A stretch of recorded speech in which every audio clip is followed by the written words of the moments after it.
والحث على التمسك بكتاب الله وسنة رسوله والدعاء إلى الهدى والدلالة على الخير ابتغاء وجه الله ومرضاته وقربه وثوابه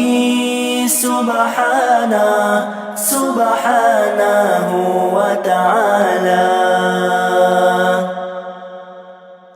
نويت التعلم والتعليم والتذكر والتذكير والنفع والانتفاع والإفادة والاستفادة والحث على التمسك بكتاب الله وسنة رسوله والدعاء إلى الهدى والدلالة على الخير ابتغاء وجه الله ومرضاته وقربه وثوابه سبحانه وتعالى. نويت التعلم والتعليم والتذكر والتذكير والنفع والانتفاع والإفادة والاستفادة والحث على التمسك بكتاب الله وسنة رسوله والدعاء إلى الهدى والدلالة على الخير ابتغاء وجه الله ومرضاته وقربه وثوابه سبحانه وتعالى.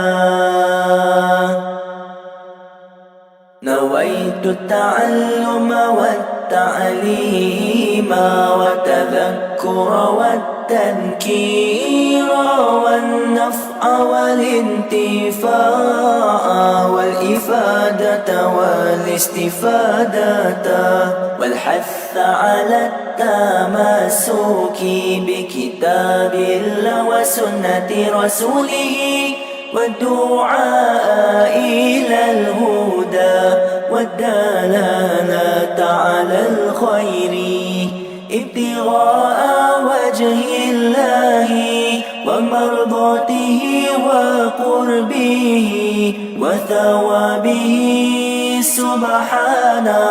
سبحانه وتعالى. نويت التعلم والتعليم والتذكر والتذكير والنفع والانتفاع والإفادة والاستفادة والحث على التمسك بكتاب الله وسنة رسوله والدعاء إلى الهدى والدلالة على الخير ابتغاء وجه الله ومرضاته وقربه وثوابه سبحانه وتعالى. نويت التعلم والتعليم والتذكر والتذكير والنفع والانتفاع والإفادة والاستفادة والحث على التمسك بكتاب الله وسنة رسوله والدعاء إلى الهدى والدلالة على الخير ابتغاء وجه الله ومرضاته وقربه وثوابه سبحانه وتعالى نويت التعلم والتعليم والتذكر والتذكير والنفع والانتفاع والإفادة والاستفادة والحث على التمسك. والصلاة والسلام على سيدنا ومولانا محمد أشرف الأنبياء والمرسلين وعلى آله وصحبه أجمعين. سبحانك لا علم لنا إلا ما علمتنا إنك أنت العليم الحكيم. رب اشرح لي صدري ويسر لي أمري واحلل عقدة من لساني يفقه قولي. ولا حول ولا قوة إلا بالله العلي العظيم.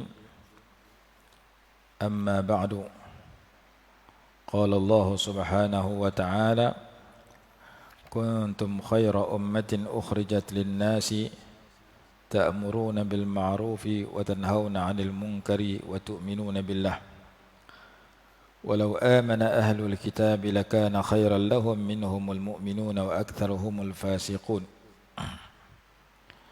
Kita masih membicarakan ayat 110 dan seterusnya di dalam surah Ali Imran. Kuntum adalah kamu di sini di segi asalnya makna telah lalu. Kuntum fi'il madhi. Fi'il madhi menunjuk kepada yang telah lalu. Tetapi dalam ayat ini dia bukan makna telah lalu, tapi makna dia ad-dawam, berkekalan, berterusan. Sebagaimana firman Allah yang berbunyi wa kana Allahu ghafuran rahima, dan adalah Allah itu Maha Pengampun lagi Maha Penyayang. Apakah keampunan pengampun Allah, sifat pengampun dan penyayang itu dulu saja, sekarang tak? Tak. Kana sini makna lil istimrar, berterusan. Kana adalah Allah itu, yakni sentiasa Maha Pengampun lagi Maha Penyayang. Makna dia telah lalu, sekarang dan akan datang. Disebut sebagai ad-dawam, berkekalan. Begitu juga firman Allah dalam suratul Ikhlas, lam yalid wa lam yulad wa lam yakul lahu kufuwan ahad. Lam mana tidak. Tidak itu menafikan yang telah lalu. Lam yalid, tidak melahirkan. Walam yulad, dan tidak dilahirkan. Walam yakul lahu kufuwan ahad, dan tidak ada baginya seseorang pun yang serupa dengan Allah. Jadi penafian itu adalah berkekalan. Dulu, sekarang dan akan datang. Walaupun lam ni asal dia menafikan yang telah lalu. Kalau menafikan yang telah lalu, guna lam. Kalau menafikan yang telah lalu dan sampai sekarang, guna lamma. Kalau menafi akan datang, guna lan. Itu dalam bahasa Arab. Namun ada ketika-ketika tertentu, dia tidak menggunakan terjemahan kepada makna sekarang, tapi makna yang berterusan. Macam kita baca Alif Lam Mim Zalikal Kitabu La Raiba Fihi Hudan Lil Muttaqin. Ayat yang kedua dalam surah Al-Baqarah. Zalika maksudnya itu, tapi diterjemahkan oleh ulama kepada ini. Zalikal Kitabu, kitab ini, yakni Al-Quran. Kenapa diterjemah ini? Kalau ini kena terjemah hadzal kitabu. Tapi zalika diterjemah ini, sedangkan zalika makna itu. Ini benda dekat, itu benda jauh. Ulama kata perkataan zalika menunjukkan kepada itu, yakni jauh, jauh di sudut al-manzilah wal makanah. Jauh di sudut kedudukan, dekat di sudut kita tengok kitab tu dekat dengan kita, tapi kedudukannya amat tinggi. Maka Perkataan zalika menunjuk kepada jauh di sudut kedudukan. Kitab Quran ni terlalu tinggi darjatnya, terlalu hebat manzilah, kedudukan dan tahapnya, maka Allah guna perkataan zalika. Itu Al-Quran. Tapi ulama terjemah mentafsirkan ini Al-Quran. Quran ini hak kita nak baca ni, hak baru kita baca ni, hak kita baru mula ke surat 2 ni, merupakan la raiba fih, tidak ada keraguan padanya, hudan lil muttaqin, merupakan petunjuk kepada orang bertakwa. Seorang ulama menulis kitab, dia kata ayat ini merupakan satu hujjah yang menolak fahaman Syiah yang menyatakan Quran sebenar 17,000 ayat, Quran ada lah 6,000 lebih, dibuang hak lain. Maka ayat ini menolak bahawa akidah dan pegangan itu tidak betul kerana bercanggah dengan ayat ini. Ayat ni kata Quran ni tak boleh syak, tak boleh ragu, memang 100% hak tulah, tak tambah satu huruf pun, tak kurang satu huruf pun. Bila kita syak, berarti akidah keimanan kita tak betul. Orang Syiah tak percaya, kata Quran 6,000 ayat lebih, mereka kata lebih pada tu dibuang oleh sebahagian sahabat. Itu tuduhan palsu yang dibuat oleh mereka. Jadi pegangan Syiah ditolak dengan firman Allah la raiba fih, dan disokong oleh firman Allah yang berbunyi inna nahnu nazzalna dzikra wa inna lahu lahafizun. Sesungguhnya kami turunkan Quran dan kami jaga Quran. Az-zikra ditafsirkan oleh ulama kita sebagai Quran. Begitu juga ayat yang kita baca pagi ini juga menolak pegangan Syiah. Kuntum khaira ummatin ukhrijat linnas. Kamu sebaik-baik umat yang dikeluarkan kepada orang ramai, kepada manusia. Kenapa kita dianggap sebaik-baik umat? Dalam sawi kata, umat ini memberi manfaat dan rahmat kepada diri mereka sendiri dan kepada makhluk keseluruhannya. Kita sebagai umat Nabi SAW dengan amalan dan doa kita manfaat kat kita. Lepas tu kemanfaat kepada umat-umat yang lain, bahkan kepada makhluk yang lain. Islam ini merupakan rahmah.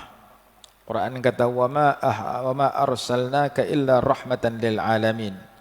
Tidak kami utuskan engkau melainkan rahmat kepada seluruh alam.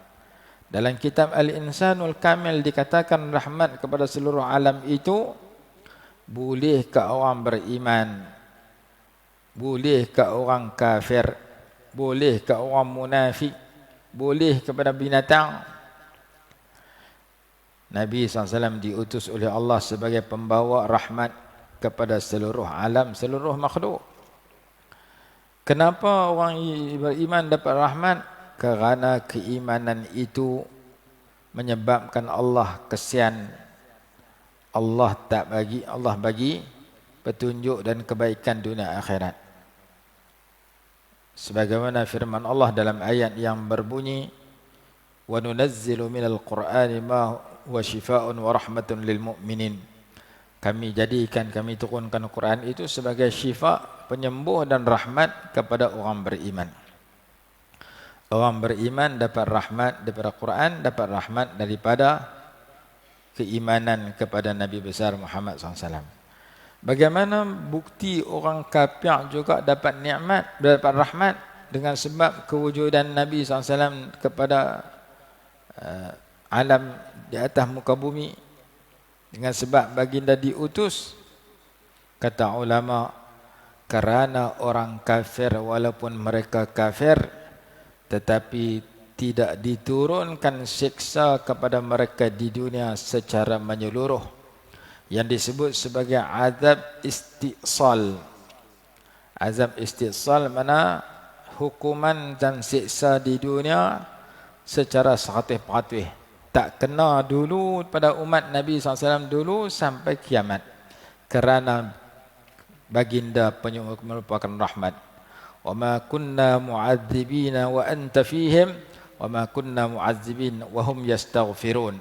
Kami tidak mengazab ketika engkau berada di kalangan mereka, dan kami tidak mengazab ketika mereka beristighfar. Jadi Nabi SAW diutus oleh Allah bukan sahaja rahmat kepada orang beriman, bahkan rahmat kepada orang kafir.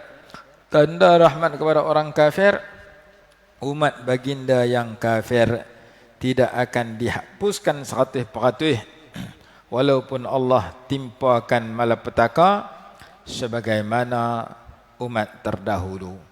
Umat terdahulu kaum Nabi Nuh, bila mereka kufur kepada Allah dan Rasul, mereka tidak beriman dengan Nabi Nuh alaihi salatu wassalam, Allah datangkan siksa berbentuk banjir, mati 100%.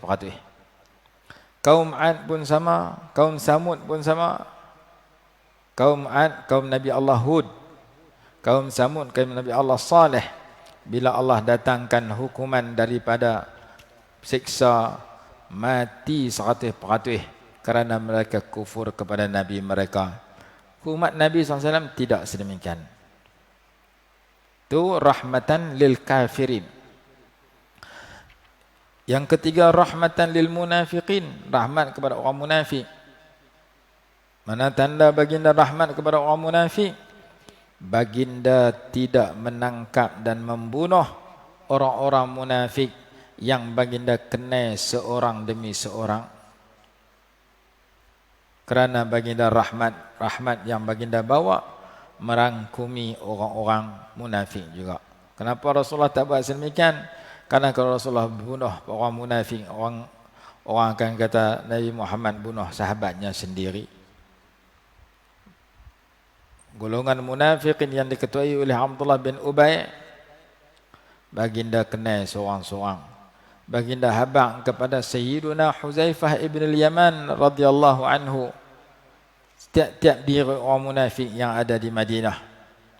Bila Rasulullah wafat, sahabat nak kenal tak boleh, kerana tak tahu, yang tahu hanya Sayyidina Huzaifah ibn al-Yaman. Maka sahabat Nabi semayang mayat orang mati lepas pada tu, tengok Sayyidina Huzaifah pi semayang ke tak pi semayang, pi ziarah ke tak pi ziarah. Kalau Sayyidina Huzaifah tak pi, tanda itu orang munafik. Kerana Sayyidina Huzaifah lebih mengenali setiap dia orang munafik, kerana Rasulullah bagi tahu rahsia itu kepada beliau. Sahibu sirri Rasulullah SAW. Dan disebutkan Sayyidina Umar radhiyallahu anhu pernah bertanya, wahai Huzaifah, apakah kamu tengok kat aku ni ada perangai munafik? Sayyidina Umar bimbang, takut dirinya termasuk dalam golongan orang yang berpura-pura. Lalu dia kata, tanya Sayyidina Huzaifah, sedang Sayyidina Umar ni confirm dah masuk syurga, Khulafa' Rashidin, Pak Mentua Nabi SAW, sahabat yang hebat dalam memperjuangkan Islam. Dia bimbang, takut ada perangai munafik. Dia tanya Huzaifah radhiyallahu anhu, Sayyidina Huzaifah, yang diberikan berita tentang golongan munafik, diberikan maklumat oleh Nabi SAW tentang perkara tentang diri orang munafik. Jadi Nabi SAW merupakan rahmat, dan umat baginda juga membawa rahmat untuk diri sendiri dan untuk makhluk yang lain di dunia. Biddu'a ila jami'il umam, dengan mendoakan kepada semua umat Nabi SAW dan umat terdahulu. Wa fil akhirah bisyahadati lil anbiya, dan di akhirat menjadi saksi kepada para nabi. Jadi baginda merupakan umat Nabi SAW merupakan sebaik-baik umat. Di antara sebabnya kerana umat Nabi SAW membawa rahmat yang dibawa oleh Al-Quran dan hadis kepada diri mereka sendiri dan kepada makhluk yang lain. Kerana kita baca doa, kita doa kat kita dengan orang-orang dulu sama, yang lebih dulu beriman daripada kita. Buktinya kita baca dalam sembahyang mayat, Allahumma la tahrimna ajrahu, ya Allah jangan engkau haramkan akan kami daripada pahalanya, pahala kita doa kepada si mati.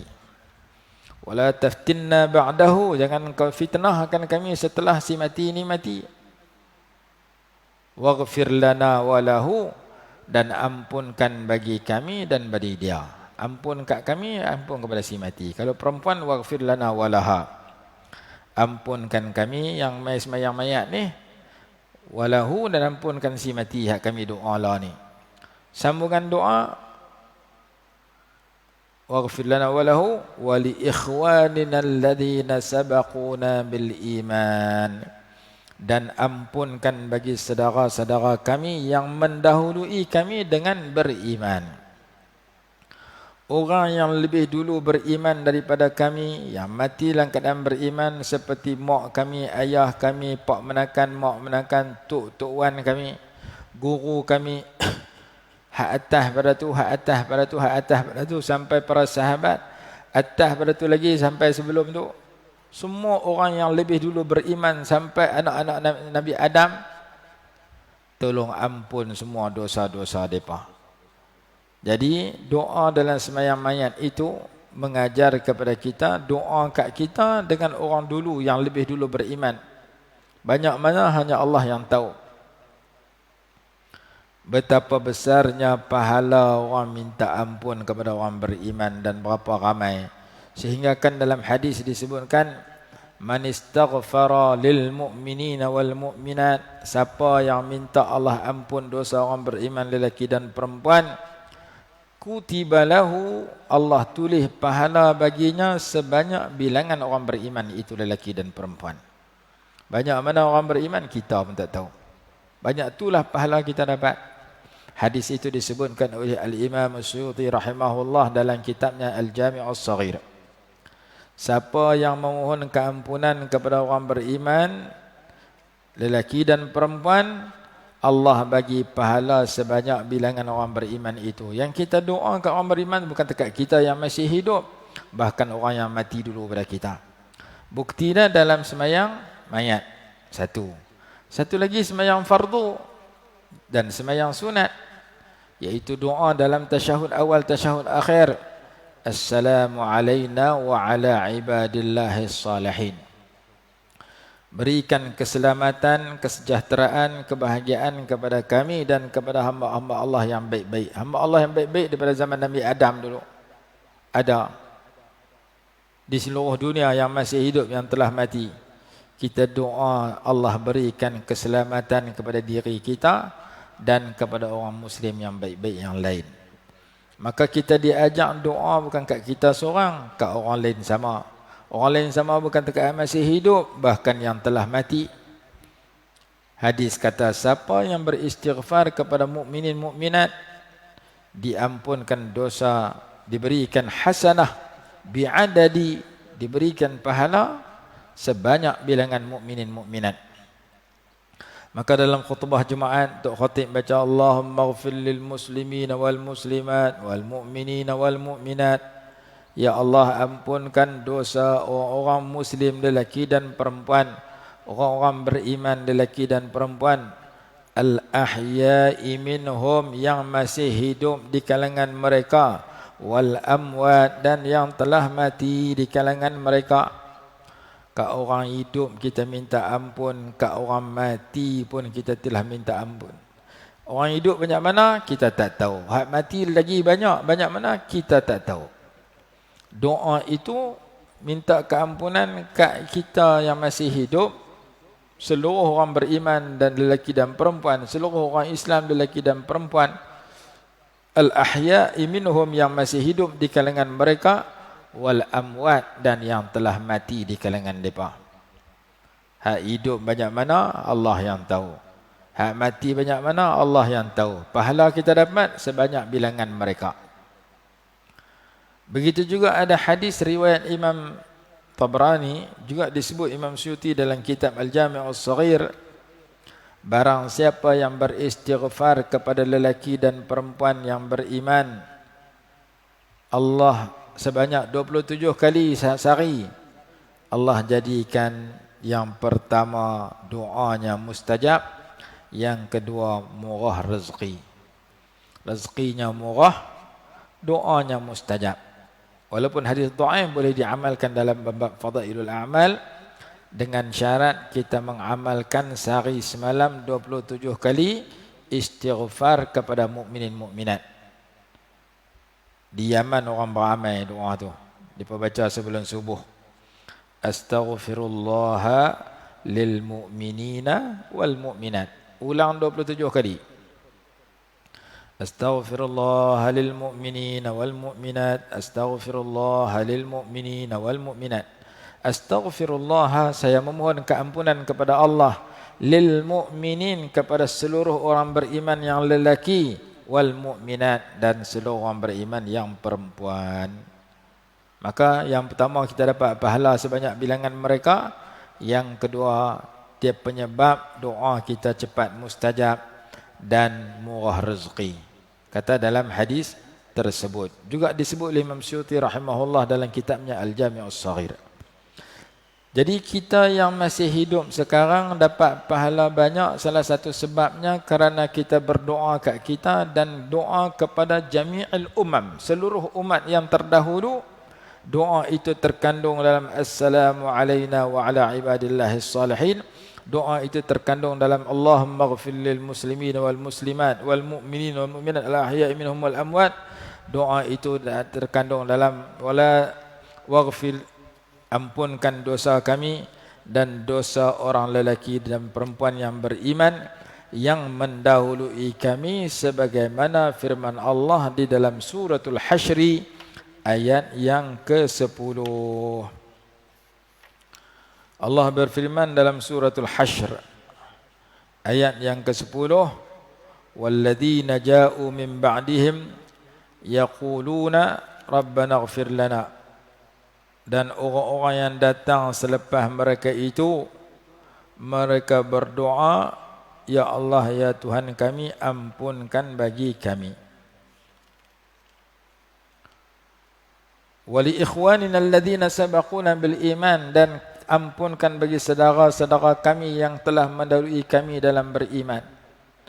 Wala taj'al fi qulubina ghillan lil ladzina amanu, dan jangan kau jadikan dalam hati kami perasaan hasad dengki kepada orang yang beriman. Rabbana innaka raufur rahim, ya Allah, ya Tuhan kami, sesungguhnya Engkau Tuhan yang Maha Pengampun, Maha belas kasihan, lagi Maha penyayang. Ayat ini menolak fahaman Syiah yang melaknat para sahabat. Para sahabat lebih dulu beriman dengan kita. Para sahabat berjumpa Nabi SAW. Maka ketika kita mendengar atau kita menyebut atau kita bertemu dengan nama sahabat, kata dalam kitab azkar, sunat at-taraddi, sunat kita mendoakan keridhaan Allah kepada mereka.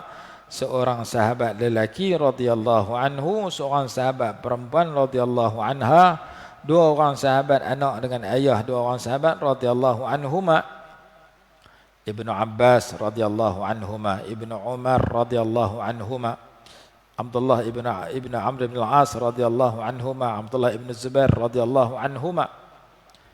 Ada huma, ada hu, ada ha. Hu lelaki. An Abi Hurairah radhiyallahu anhu. An Umar ibn al-Khattab radhiyallahu anhu. Ha perempuan, an Aisyah radhiyallahu anha. Anak dengan ayah sahabat, huma. An Ibn Abbas radhiyallahu anhuma. An Ibn Umar radhiyallahu anhuma. Dalam hadis banyak kita jumpa Ibn Umar, Ibn Abbas. Yang tu tak dia baca radhiyallahu anhu, salah. Kerana mak, ayah dengan anak dua-dua masuk Islam jadi sahabat, mati dalam keadaan beriman. Maka ketika bertemu dengan Abdullah ibn Zubair, Abdullah ibn Umar, Abdullah ibn Abbas, maka doa kepada mereka radhiyallahu anhuma, semoga Allah meridai mereka berdua. Mereka berdua yakni Abdullah seorang, Al-Abbas seorang. Abdullah seorang, Umar seorang. Maka Ibnu Umar radhiyallahu anhuma, Ibnu Abbas radhiyallahu anhuma. Tak boleh baca Ibnu Umar radhiyallahu anhu, salah. Ibnu Abbas radhiyallahu anhu, salah. Kerana yang tu dua orang sahabat. Mai golongan Syiah sebut Sayyidina Abu Bakar, laknatullah. Sebut Sayyidina Umar, laknatullah. Sebut sahabat Abu Hurairah, mereka laknat para sahabat. Maka mereka telah bercanggah dengan ayat 10 suratul Hasyri. Ayat 10 suratul Hasyri suruh doa kepada orang beriman terdahulu, dan doa dalam tasyahud awal tasyahud akhir itu kalau di kalangan umat Nabi SAW yang paling soleh sekali para sahabat. Kita baca doa kat kita kepada orang soleh, orang yang baik-baik, paling baik sekali para sahabat. Berdasarkan hadis yang berbunyi khairul quruni qarni summa alladhina yalunahum summa alladhina yalunahum. Sebaik-baik kurun itu kurun aku, kemudian orang-orang yang mengiringi mereka, kemudian orang mengiringi mereka. Kurun aku yakni para sahabat, yang mengiringi mereka yakni tabi'in, yang mengiringi mereka tabi'in. 100, 200, 300 tahun hijrah. Yang pertama adalah sebaik-baik kurun. Mai manusia selepas itu tidak ada siapa yang dapat menandingi kehebatan 3 kurun itu, yang disebut sebagai zaman salafus salih, yang dikarang oleh seorang ulama nama Imam Abdul Wahhab Asy-Sya'rani rahimahullah.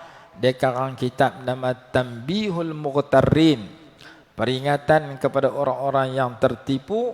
Dalam kitab itu diceritakan akhlak salafus salih, akhlak para sahabat, tabi'in. Kehidupan mereka di sudut zikir, kehidupan mereka di sudut ibadat, kehidupan mereka di sudut Quran, kehidupan mereka di sudut sedekah. Kesemua tu kita baca, kita dapati golongan salafus salih zaman itu tidak ada yang dapat menandingi kehebatan mereka. Di sudut Quran, mereka khatam Quran banyak. Di sudut semayang sunat, mereka semayang sunat banyak. Di sudut sedekah, mereka sedekah banyak. Semua kehebatan-kehebatan di kalangan amal ibadat dan kelakuan yang mulia tidak dapat ditandingi oleh semua generasi. Kerana generasi pertama dididik oleh Nabi SAW secara langsung, generasi kedua tabi'in dididik oleh para sahabat, generasi ketiga tabi'in dididik oleh tabi'in. Dan ulama 4 mazhab duduk dalam tu.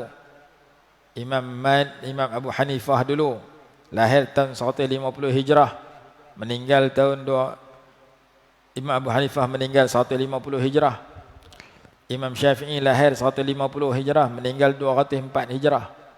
Jadi Imam Abu Hanifah yang nombor 1 di sudut paling awal dilahirkan dan menyebarkan mazhab. Mazhab yang kedua selepas Imam Abu Hanifah, Imam Malik, mazhab Maliki. Selepas Imam Malik, mazhab Syafi'i. Selepas mazhab Syafi'i, mazhab Hambali. Di sudut tahun, di sudut umur, di sudut kelahiran, 4 imam itu berada di zaman yang dipuji oleh Nabi SAW. Nombor 1 yang mula lahir Imam Abu Hanifah. Imam Abu Hanifah. Nombor 2 Imam Malik. Nombor 3 Imam Syafi'i. Imam Syafi'i mengaji kat Imam Malik. Nombor 4 Imam Ahmad Ibn Hanbal mengaji kat Imam Syafi'i. Itulah tertib susunan 4 mazhab, dan imam 4 mazhab semuanya terkandung dalam pujian hadis tadi. Hadis kata sebaik-baik kurun aku 100 tahun yang pertama iaitu para sahabat.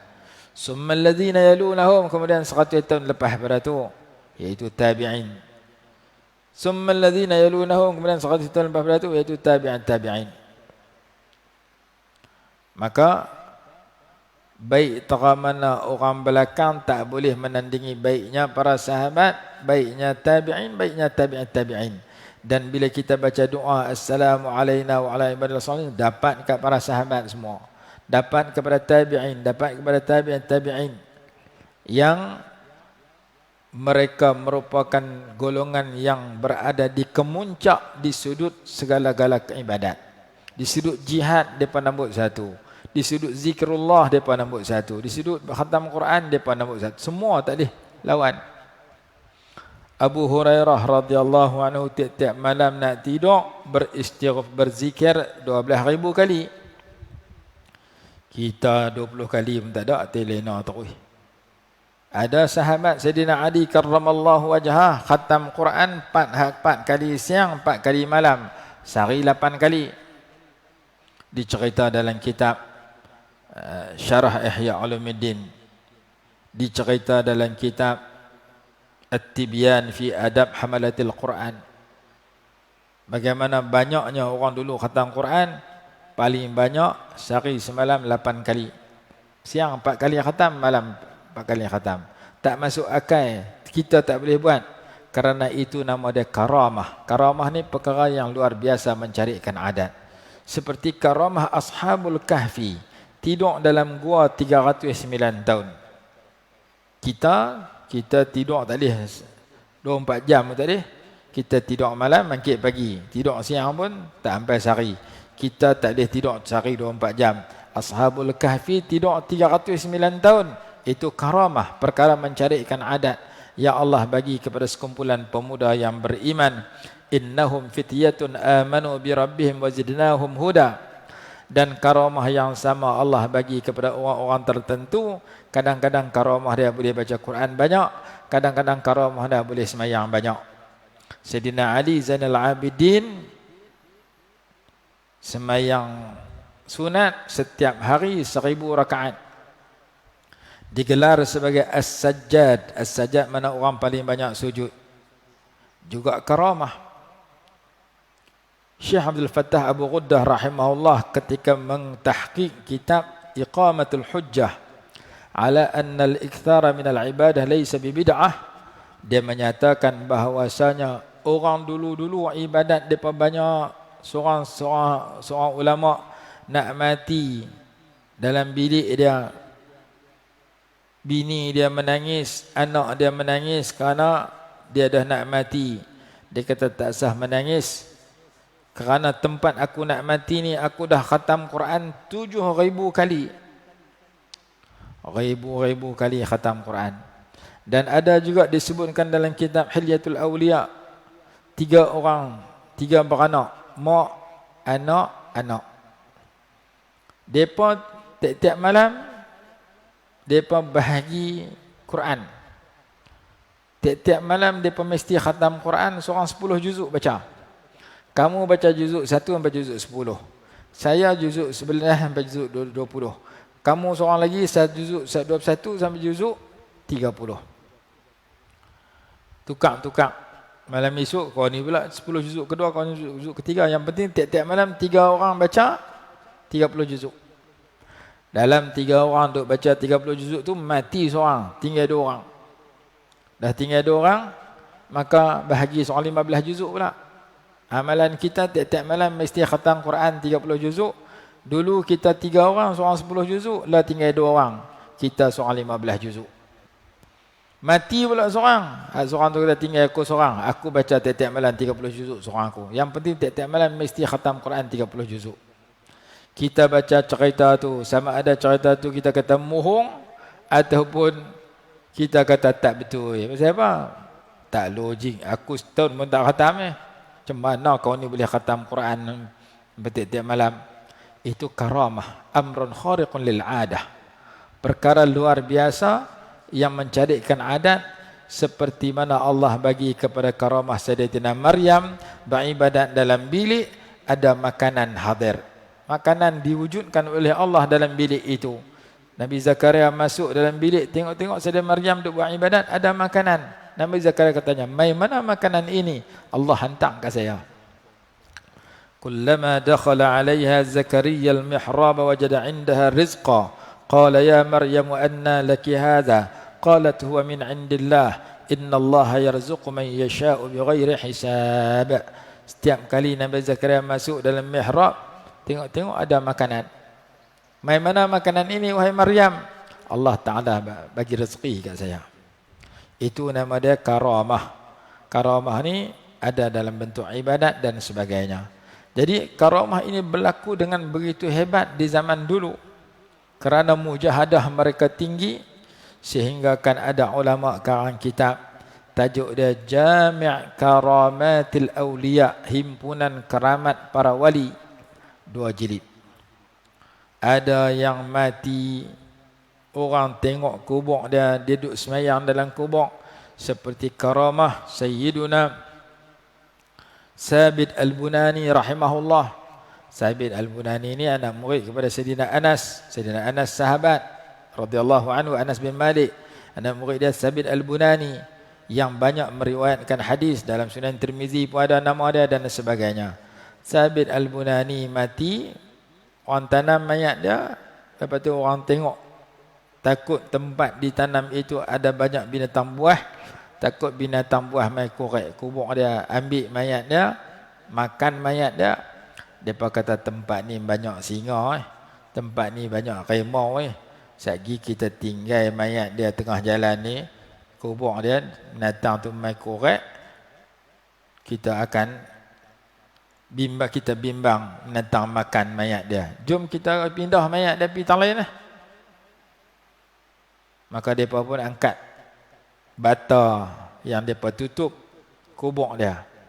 Angkat-angkat bata, tengok dia duduk semayang dalam kubur. Kubur dia menjadi seluas dan dia duduk semayang dalam kubur. Mereka kambuh balik, lari balik kampung mereka. Jumpa anak perempuan dia. Apa amalan bapa kamu yang telah meninggal dunia? Kami dah mandi kafan, tanam dia di tempat tengah jalan, tempat dia mati. Tak tahu benda pelik berlaku kat dia. Anak dia kata, benda pelik apa? Kami tengok pak hang duduk semayang dalam kubur. Orang mati mana boleh bangkit lah. Lalu dia kata, pak aku tiap-tiap malam semayang tahajud, qiyamul lail tak nak tinggal semua hidup. Selepas qiyamul lail ataupun dalam qiyamul lail dia itu, dia akan doa, ya Allah, ya Tuhanku, sekiranya engkau izin seseorang boleh semayang dalam kubur dia lepas dia mati, maka izinkan aku nak semayang dalam kubur aku lepas aku mati. Doa tu tak nak tinggal tiap-tiap malam. Allah makbul. Kenapa dia nak semayang dalam kubur, sedangkan orang mati tak kena semayang dah? Kerana kata ulama, sembahyang di dunia ini takallufan, semayang dalam kubur talazzuzan. Semayang atas dunia ni satu kewajipan, tanggungjawab. Semayang dalam kubur satu kelazatan dan kenikmatan. Dengan sebab dia suka semayang di dunia, dia minta nak semayang terus lepas dia mati. Kerana dalam hadis para anbiya sedang bersembahyang di dalam kubur mereka. Al-anbiya'u ahya'un fi quburihim yusallun. Para nabi, hadis Imam Baihaqi, para nabi mereka itu hidup dalam kubur mereka, mereka boleh semayang dalam kubur mereka. Dalam peristiwa Isra' dan Mi'raj, Nabi SAW di Isra' dan di Mi'raj kan melihat Nabi Musa semayang dalam kubur. Menunjukkan semayang dalam kubur ni Allah bagi kepada orang tertentu, iaitu di kalangan para nabi. Ada wali Allah nama Sabit Al-Bunani minta kepada Allah, saya nak semayang sampai mati. Kerana ada orang diberikan kenikmatan semayang. Semayang mereka suka. Sebab itu orang dulu boleh semayang 1000 rakaat, ratus rakaat, kerana mereka dapat lazzatul ibadah, kelazatan semayang. Orang lah dapat kelazatan tengok handphone. Tu boleh tengok handphone sehari 10 jam, 15 jam. Orang dulu lazat baca Quran, boleh baca Quran banyak. Lazat semayang, boleh semayang banyak. Orang lah lazat menonton TV, tengok TV berbelah-belah jam. Jadi lazzatul ibadah ada ke orang dulu. Sehingga mereka boleh baca Quran banyak, semayang sunat banyak. Dalam syarah hikam kitab Ghaisul Mawahib Al-Aliyah Ibn Abbad An-Nifri, ada seorang ulama dia kata, jika saya diberi pilih antara masuk syurga dengan semayang 2 rakaat, saya akan pilih semayang 2 rakaat. Diberi pilih nak mana satu? Kita kalau diberi pilih makan dengan tidur, makan dengan semayang, kita pilih makan. Tidur dengan berzikir, kita pilih tidur. Dia kata, kalau saya diberi pilih masuk syurga dengan semayang 2 rakaat, hak mana kamu nak pilih? Saya akan pilih semayang lagi, kerana saya lebih suka semayang daripada masuk syurga. Lau khuyyirtu baina ar-rak'ataini wa baina dukhulil jannah lakhtartu ar-rak'atain li'anna li bidukhulil jannah ridai li nafsi wa li annani birrak'ataini ridai li rabbi faqaddamtu ridai rabbi ala ridai nafsi. jika saya diberi pilih antara sembahyang sunat 2 rakaat dengan masuk syurga, nak pilih hak mana? Saya akan pilih sembahyang sunat 2 rakaat. Kerana masuk syurga itu menyebabkan nafsu saya suka, sembahyang 2 rakaat menyebabkan Allah suka, saya utamakan kesukaan Allah ke atas kesukaan diri saya. Kita diberi pilih antara sembahyang subuh dengan tidur, kita pilih tidur. Diberi pilih antara sedekah dengan minta sedekah, bagi sedekah dengan minta sedekah, kita pilih minta sedekah. Pilih bagi sedekah, tak ada. Diberi pilih antara zikir dengan lara, kita pilih lara. Jadi kita lebih hak dunia. Jangan sampai lebih hak dunia menyebabkan yang haram dilakukan, yang wajib tidak dilakukan. Bal tu'sirunal hayatad dunya wal akhiratu khairun wa abqa. Bahkan kamu mengutamakan kehidupan dunia, sedangkan akhirat itu lebih baik dan lebih kekal. Ayat dalam Sabbihisma rabbikal a'la. Bal tu'sirunal haya. Orang yang mengutamakan dunia ni terlupa kepada akhirat, tak betul. Maka kita baca sejarah orang dulu-dulu, mereka boleh sembahyang banyak, mereka boleh ibadat banyak kerana mereka generasi terbaik. Generasi itulah yang kita doa dalam Assalamu alayna wa ala ibadillahis salihin.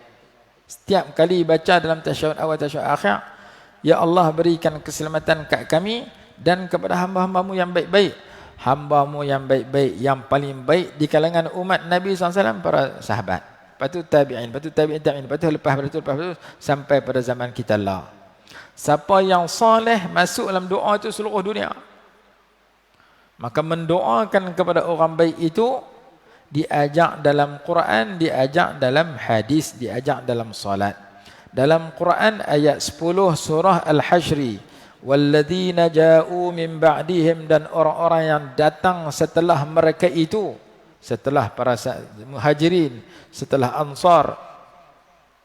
Muhajirin ayat 8, Ansar ayat 9, yang main lepas Muhajirin dan Ansar ayat 10. Kita masuk dalam ayat 10.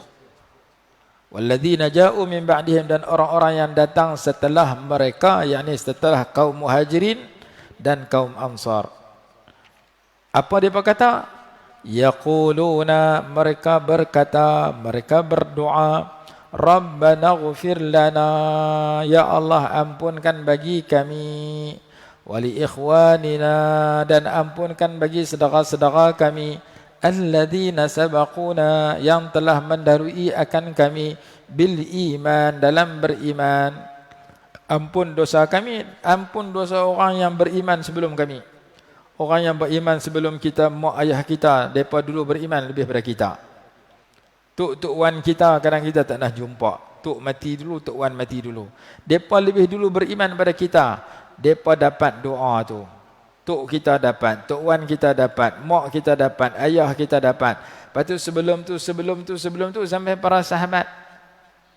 Sebelum para sahabat lagi, orang-orang yang beriman dulu pada para sahabat, di kalangan umat-umat yang terdahulu sampai kepada Nabi Adam, semua tu mendapat doa. Apabila kita baca Allah maghfir lil muslimin wal muslimat wal mu'minat minat al ahya'i minhum, yang masih hidup lah ni, wal amwat, dan yang telah mati. Yang telah mati, tok kita, tok wan kita, mak kita, ayah kita. Sebelum tu sampai zaman Nabi Adam.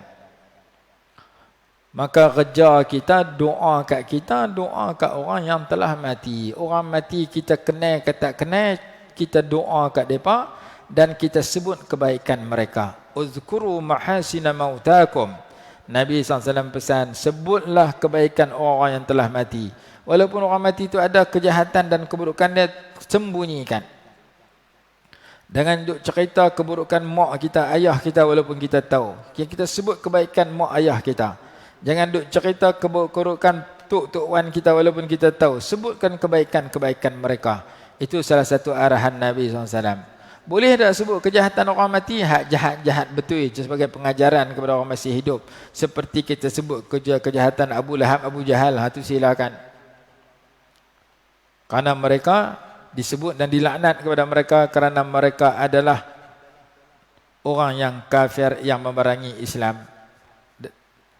Tapi orang yang beriman, orang Islam, sebutkan kebaikan mereka, tak usah duk cerita kejahatan mereka.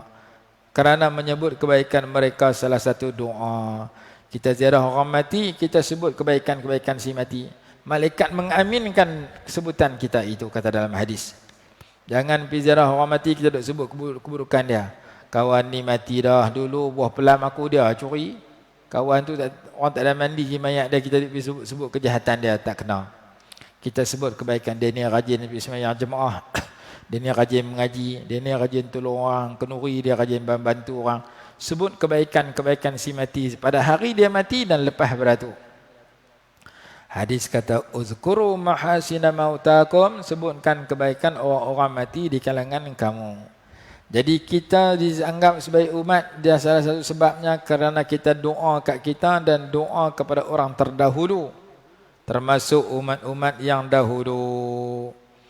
Dalilnya ayat 10 surah Al-Hasyri. Surah Al-Hasyri juzuk 28 muka surat 547. Jadi orang yang berkelakuan melaknat sahabat, mereka canggah dengan ayat ni. Ayat ni suruh doa keampunan, depa doa laknat. Maka aliran itu aliran yang tak boleh kita ikut kerana dia bercanggah dengan ayat Quran. Aliran itu aliran yang berbahaya kerana dia bercanggah dengan ayat Quran. Awal-awal ayat sudah menolak aliran itu. Zalikal kitabul la raiba fih, sudah menolak pegangan mereka yang kata Quran sebenar 17,000 ayat nama Mushaf Fatimah. Sedangkan Quran ini 6,000 ayat lebih sahaja. Mushaf Utsmani, Rasmul Utsmani yang kita baca, yang dihimpun oleh Sayyidina Utsman ibn Affan radhiyallahu anhu. Baik. Kuntum khaira ummatin ukhrijat linnas, kamu sebagai umat, kamu kena ada 3 sifat ini untuk kamu menjadi sebaik umat. Ta'muruna bil ma'ruf, menyuruh dengan kebaikan, wa tanhauna 'anil munkar, dan melarang daripada kemungkaran, wa tu'minuna billah, dan kamu beriman dengan Allah Taala. InsyaAllah esok kita sambung ayat yang berikutnya. Wallahu alam. Bismillahirrahmanirrahim. Alhamdulillahirabbil alamin. Wassalatu wassalamu ala sayyidina Muhammad wa ala alihi wa sahbihi barik wasallim. Allahumma anfa'na bima 'allamtana wa 'allimna ma yanfa'una warzuqna 'ilman yanfa'una bi rahmatika ya arhamar rahimin. Rabbana atina fid dunya hasanah fil akhirati hasanatan wa qina adzabannar. Sallallahu alaihi wa sallam Muhammad wa ala alihi wa sahbihi wasallam. Alhamdulillah.